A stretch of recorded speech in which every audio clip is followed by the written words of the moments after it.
The stone troll was waiting in the village square when they returned.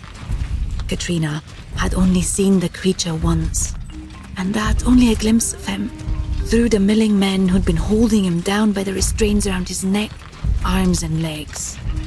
The restraints were still there, covering much of his thick body, but the chains were now attached to stakes that had been driven deeply into the ground. And Katrina was finally able to get a good look. He was ugly. His head was lumpy, misshapen, and hairless. His ears were set low on the sides of his head and pointed like a wolf's. His eyes were large and coal black.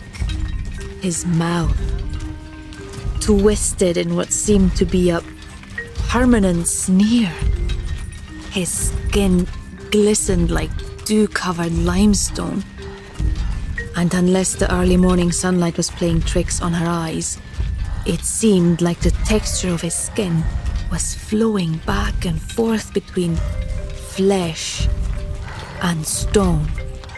Close around him, though not too close, were most of the men of the village, gripping whatever weapons they had.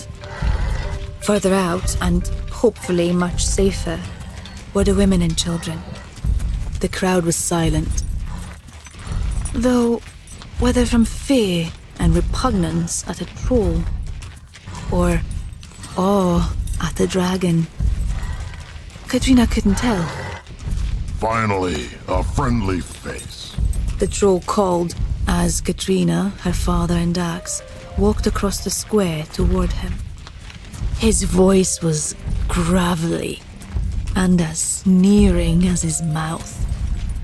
I wasn't aware that dragons and stone trolls were ever friends. Dax said. Fine.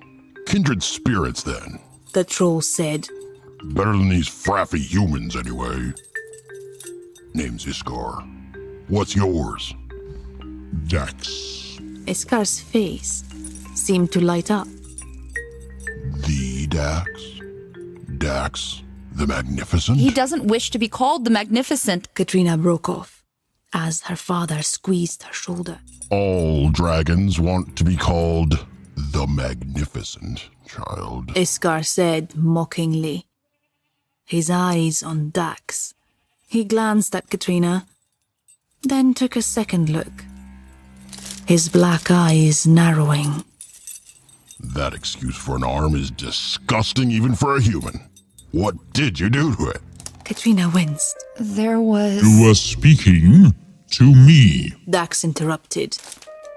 Iskar eyed Katrina another moment, then turned back to Dax.